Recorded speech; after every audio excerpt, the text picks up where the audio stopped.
기도하시겠습니다. 길이요 진리요 생명이 되신 하나님 아버지, 만물이 소생하는 아름다운 계절에 주님 전에 나와 예배하게 하시니 감사합니다.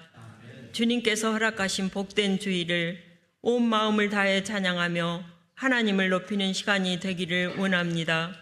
이 시간도 지난 한 주간의 우리의 행실과 언행의 부족함을 돌아보게 하시고 더욱 새로워지는 삶이 되게 하옵소서. 교회의 머리가 되시는 하나님 아버지, 주님의 몸된 교회를 이곳에 세우시고 주님의 사명을 감당하는 믿음의 공동체로 세워주시니 감사합니다. 주님의 선한 뜻을 이루는 교회가 되게 하시고 하나님이 주인이신 그리스도의 은혜가 충만한 교회가 되게 하옵소서. 모든 부서와 기관들이 주님 안에서 날로 성장하는 은혜를 주시고 온 성도가 뜨거운 열정으로 복음이 필요한 곳에 생명의 말씀을 전하며 하나님의 사랑을 실천하게 하옵소서. 우리의 가정과 일터에 주님의 은혜가 충만하게 하시고 힘들고 지친 이들을 기억하여 주옵소서.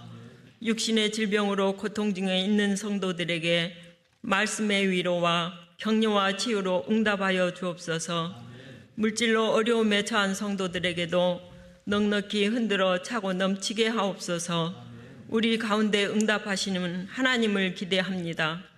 역사를 주관하시는 하나님 아버지, 이 나라를 긍휼히 여기사 공의와 정의가 바로 서는 나라가 되게 하시고 하나님의 거룩한 나라로 우뚝 서게 하시며 복음과 진리에 대적하는 법과 제도가 만들어지지 않게 하시며 정치, 경제, 사회, 문화 모든 분야에서 법과 상식이 통하고 하나님의 뜻이 이루어지는 나라가 되게 하옵소서.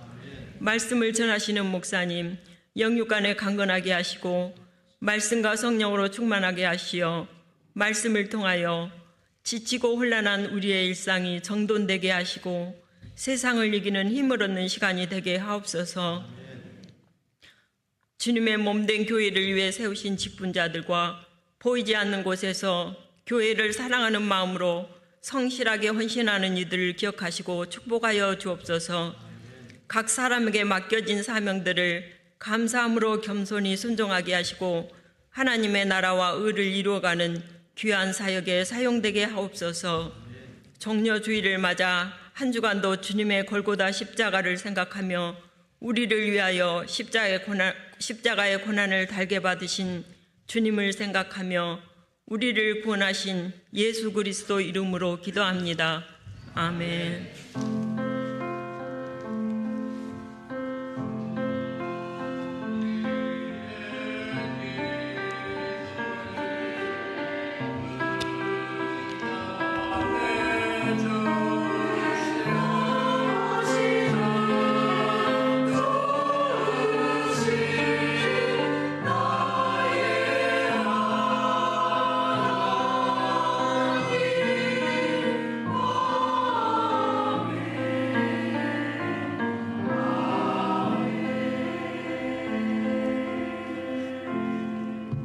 종려주일인 오늘 우리에게 주신 하나님 말씀은 신약성서 누가복음 19장 41절에서 48절까지 말씀입니다. 신약성경 129면에 있습니다. 누가복음 19장 41절에서 48절까지 말씀을 저와 여러분이 한 절씩 교독하실 때 살아계신 하나님의 음성을 들으실 수 있기를 바랍니다. 41절입니다. 가까이 오사 성을 보시고 우시며 이르시되 너도 오늘 평화에 관한 일을 알았더라면 좋을 뻔하였거니와 지금 내 눈에 숨겨졌도다. 날이 이를지라 내 원수들이 토둔을 쌓고 너를 둘러 사면으로 가두고 또 너와 및 그 가운데 있는 내 자식들을 땅에 메어치며 돌 하나도 돌 위에 남기지 아니하리니 이는 내가 보살핌 받는 날을 알지 못함을 인함이니라 하시니라. 성전에 들어가사 장사하는 자들을 내쫓으시며 기록된 바 내 집은 기도하는 집이 되리라 하였거늘 너희는 강도의 소굴을 만들었도다 하시니라.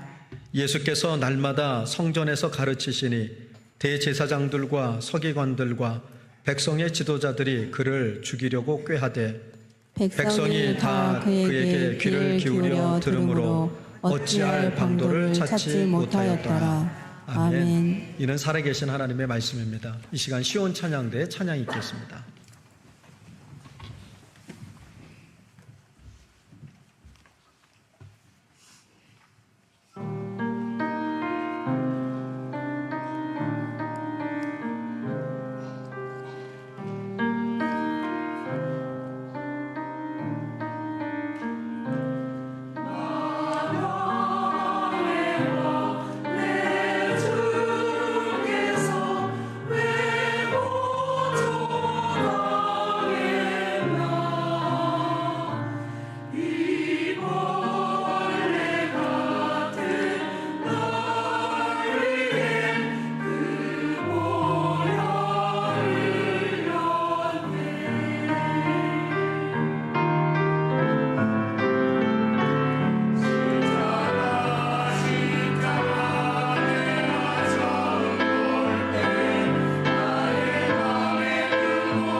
어느 마을에 아주 오래된 작은 집이 하나 있었답니다.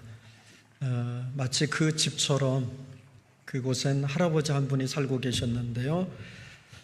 평소에 늘 검소하셨던 할아버지.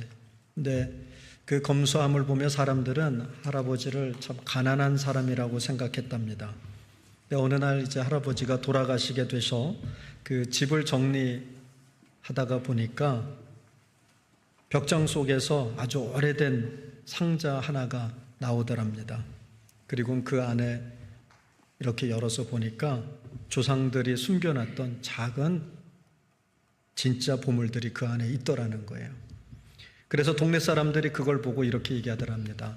이걸 좀 미리 알았더라면, 우리가 그 보물을 미리 찾아서 알고 있었더라면 이분이 그렇게 어렵게 가난하게 살진 않아도 됐을 텐데 하면서 많이 안타까워했답니다.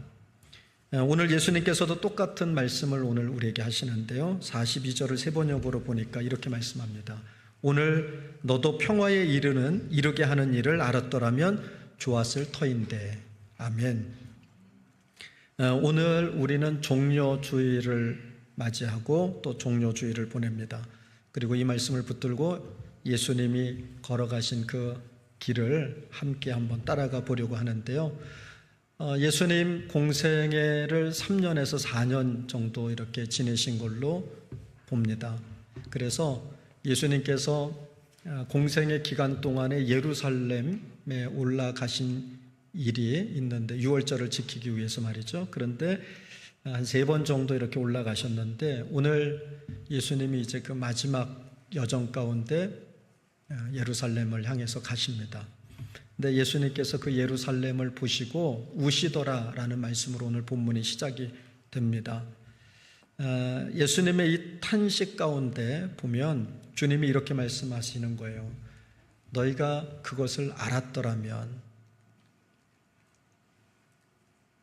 예수님은 예루살렘에 들어가실 때 나귀를 타고 들어가셨죠. 그리고 사람들은 종려나무 가지를 흔들면서 이렇게 외칩니다. 찬송하리로다 주의 이름으로 오시는 왕이여, 하늘에는 평화요 가장 높은 곳에는 영광이로다. 아멘. 참 감격스러운 장면이 아닐 수가 없습니다. 마치 왕이 승리를 하고 돌아오는 듯한 모습을 보여줍니다.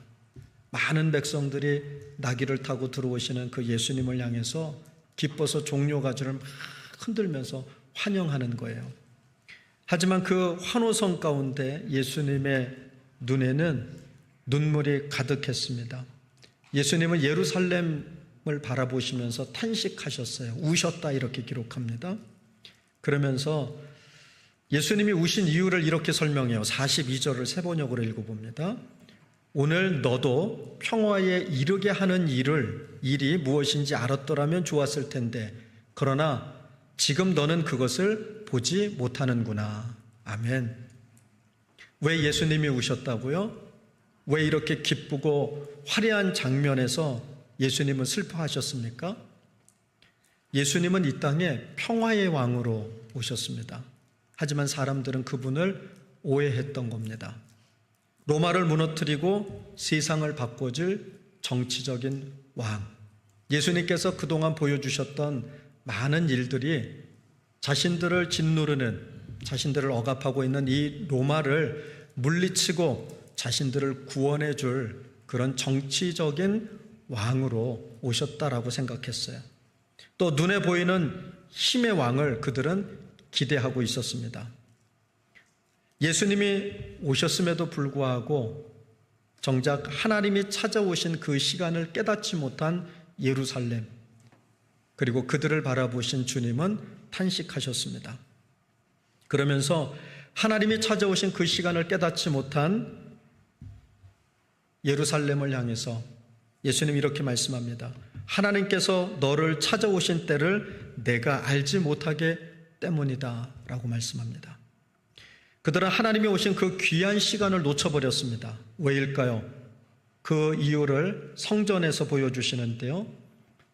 하나님의 집이어야 할 그곳, 그 성전이 기도하는 집이 아니라 돈을 주고받는 장터가 되어 있었습니다. 예수님은 장사하는 사람들을 내쫓으시며 이렇게 말씀하셨습니다. 46절입니다. 내 집은 기도하는 집이다. 그런데 너희는 그것을 강도의 소굴로 만들었다. 아멘. 여러분, 성전은 하나님의 집이요 기도하는 집이라고 말씀하셨어요. 그런데 예수님이 그 성전에 가서 보니까 하나님의 집이 어떻게 되어 있어요? 장사하는 곳으로 변해 있더라는 겁니다. 기도보다 계산이 앞섰고 믿음보다 욕심이 더 컸던 겁니다. 하나님께 집중해야 할 성전이 사람들의 이익과 욕망으로 가득 찬 곳으로 변해져 있었습니다. 종료주일, 우리는 우리의 모습이 어떤가 돌아봐야 합니다. 종료주일은 단지 기쁜 축제의 날이 아니라 예수님이 예루살렘을 향해서 흘린 그 눈물의 의미를, 그리고 예수님의 그 마음을 묵상하는 날입니다. 예수님은 지금도 우리 각자의 삶을 바라보시면서 묻고 계십니다. 너는 평화에 이르는 길을 알고 있느냐? 내가 너를 찾아간 그 순간을 알아차리고 있느냐? 혹시 우리 마음의 성전도 이 예루살렘처럼 기도보다는 욕심이, 하나님보다는 내 계획이 더 중심이 되어 있지는 않습니까? 하나님께서 오셨는데도 그것을 알아차리지 못하는 우리들, 하나님이 우리에게 오셨음에도 불구하고 알아보지 못하고 지나쳐 버리는 일들은 없습니까? 사랑하는 교우 여러분, 예수님은 예루살렘을 향해서 눈물을 흘리셨습니다. 그 눈물은 단순한 감정이 아니라 평화를 잃어버린 사람들에 대한 깊은 안타까움이었습니다. 그리고 그 눈물은 오늘 우리에게도 묻습니다. 너는 지금 평화에 이르는 길을 보고 있느냐? 우리의 삶은 참 분주합니다. 백수가 과로사하는 시대에 삽니다. 하루를 살아내는 것만으로도 지치는 일들이 많습니다. 눈앞의 문제들을 해결하느라 하나님께서 오시는 그 길목을 놓치고 있습니다. 그리고 우리는 의도적으로 우리의 마음자리를 잠시 멈추고 다시 예수님을 바라보는 일들이 필요합니다. 그럼 어떻게 하면 평화의 길을 놓치지 않을 수 있을까요? 먼저는 우리 마음의 성전을 다시 기도의 집으로 회복해야 합니다. 성전은 기도하는 집입니다. 우리의 마음도 하나님의 성전이죠. 성서는 이렇게 말씀합니다. 너희의 심령이 거룩한 영이신 성령이 거하시는 전인 줄 알지 못하더냐. 오늘 우리의 마음도 거룩한 성령이 함께 하시는 하나님의 성전입니다. 그러므로 하루 중 단 몇 분이라도 우리의 일상을 멈추고 하나님께 마음을 여는 시간을 만들어야만 합니다. 꼭 길고 거창한 기도가 아니어도 괜찮습니다. 잠들기 전에 또는 일어나서 또 출근하는 그 길에 하나님, 오늘 제 곁에 오셔서 저를 이끌어 주십시오 라고 기도하면 됩니다. 이 짧은 기도 하나면 충분합니다. 그 순간 우리는 하나님이 오시는 때를 알아차릴 수 있는 마음을 준비하게 됩니다. 그 기도가 하나님을 알아보는 눈을 밝게 해줄 것입니다. 그 기도가 하나님이 오시는 때를 알아보는 문을 열게 될 것입니다. 둘째로는 말씀 한 구절을 마음에 새기며 살아가실 수 있기를 바랍니다. 말씀은요, 우리의 영적인 눈을 밝히고 마음을 맑게 합니다. 예수님은 그래서 날마다 성전에 가셔서 하나님의 말씀을 가르치셨죠. 오늘도 말씀을 가까이 할 때 예수님이 내 삶에 어떻게 오고 계시고 또 내가 어떤 길로 가야 평화에 이를 수 있는지를 우리는 알아차리게 됩니다. 말씀은 우리의 마음을 정리해주는 빛과도 같습니다. 혹시 너무 바쁘시다면 하루에 한 구절이라도 괜찮습니다. 그 말씀이 우리 안에 하나님을 알아보는 눈을 만들어 줄 것입니다. 예수님이 지금 내 삶에 무엇을 말씀하시는지 짧은 말씀 그 한 구절이라도 날마다 마음에 새겨보신다면 틀림없이 그 말씀을 통해서 내게 주시는 하나님의 음성이 들려오게 될 것입니다. 지난 사순절 기간 동안 하나님의 창조세계 함께하기 프로젝트를 4번에 걸쳐서 진행했습니다. 처음엔 하나님께서 창조해 놓으신 이 세상을 걸으며 우리 인간들의 욕심과 또 탐욕으로 얼마나 이 세상이 파괴되어져 가고 있는지를 눈으로 목격하고 그리고 쓰레기를 줍는 그 행위를 통해서 하나님이 창조하신 세상을 아름답게 가꿔야 한다라는 마음가짐을 갖게 됐습니다. 두 번째로는 하나님이 창조해 놓으신 아름다운 세상을 맨발로 걸으며 우리도 하나님으로부터 온 존재라고 하는 것, 그리고 하나님이 만들어 놓으신 이 세상이 우리에게 얼마나 소중한 자리인지를 깨달아 보는 그래서 맨발로 길을 걷는 시간들을 가져보았습니다. 그리고 세 번째로는 인위적인 공원이었지만 공원에 가서 하나님의 창조 세계를 감사하며 또 우리가 어떻게 해야 이 지구별을 하나님 잘 가꿔서 다음 세대에게 물려줄 수 있을까? 또 지금까지 살아옴에 감사하는 마음으로 주님 앞에 예배를 드렸습니다. 그리고 마지막으로는 하늘의 별을 보며 이 우주 공간이 인간이 아닌 하나님이 창조하신 세계요, 그 수많은 별들 가운데 우리도 또 하나의 별이라고 하는 것을 알아차리는 그런 별보기 시간이었습니다. 이 4번의 시간을 보내면서 저 개인적으로는 한 가지 깨달은 게 있습니다. 하나님이 매일 매 순간 우리와 함께 하신다라고 하는 것입니다. 다만 그것을 우리의 분주함 때문에, 우리의 욕망과 욕심 때문에 알아차리지 못한다는 것이죠. 그래서 주님이 나와 함께 하고 계신다라고 하는 걸 알아차리기 위해서 우리는 잠시 멈춰서는 일들이 필요합니다. 그리고 하나님의 말씀 가운데로 나가는 일들이 필요합니다. 하나님이 안 계신 것이 아니라 하나님의 계심을 알아차리지 못하는 우리의 문제가 있다는 것이죠.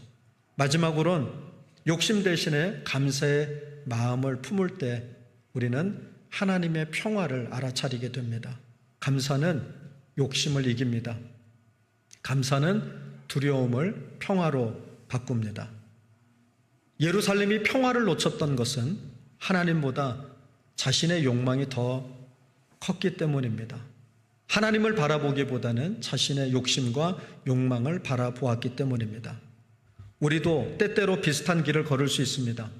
하지만 감사는 그 길에서 우리를 멈추게 하고 다시 하나님께 마음을 돌리게 합니다. 오늘 하루 중 감사할 수 있는 작은 일들을 찾아보시면 좋겠습니다. 아침에 눈을 뜨는 일이 얼마나 감사합니까? 하루하루가 지옥 같은 삶이라 할지라도 주님이 오늘도 우리에게 눈뜨게 하시고 우리의 코끝에 호흡을 멈추지 않으셨다면 오늘 우리에게 주어진 이 하루는 살만한 가치가 있는 시간들이라는 것을 믿으실 수 있기를 바랍니다. 교회에 오셔서 예배드리기 전 따뜻한 차 한 잔을 나누시는 것 얼마나 감사한 일입니까? 비가 와서 꽃들이 떨어지기만 하는 것이 아니라 오히려 더 싱그러워지는 걸 보면서 감사하게 됩니다. 저는 그래서 한 가지 감사를 찾아봤습니다. 어제 주일 준비를 하고 좀 집중이 안 되는 일이 있어서 잠시 밖에 나와서 떨어진 꽃잎을 쓸었습니다. 계속 그런 생각이 들었어요. 헛일을 하고 있다. 쓴다고 쓸리는 것 아니고 계속해서 바람이 불면서 쓸어놓은 자리에 또 꽃잎이 내려앉습니다. 그런데 그 떨어진 꽃잎을 보면서 그런 생각이 들었습니다. 꽃잎이 지니 또 꽃이 피는 것이지. 우리의 인생에 여러분 아무것도 쓸모없는 일은 없다 여겨집니다. 여러분 우리의 삶의 자리에 여러분이 느끼시는 수많은 감정들과 느낌들 그 어느 것 하나 쓸모없는 일은 없을 것입니다. 그 모든 것을 통해서 하나님은 우리를 지금 평화의 길로 인도하고 계십니다. 예수님은 지금도 우리의 삶에 오고 계십니다. 눈물로 우리를 바라보시는 그분 앞에서 우리는 평화의 길을 찾고 이루어가며 미소로 응답할 수 있기를 바랍니다. 이번 종려주일 단순히 종려나무 가지를 흔드는 날이 아니라 진심으로 이렇게 고백할 수 있으면 좋겠습니다. 예수님, 제 삶에 오셔서 다스려 주심을 감사합니다. 제 마음이 당신을 환영합니다.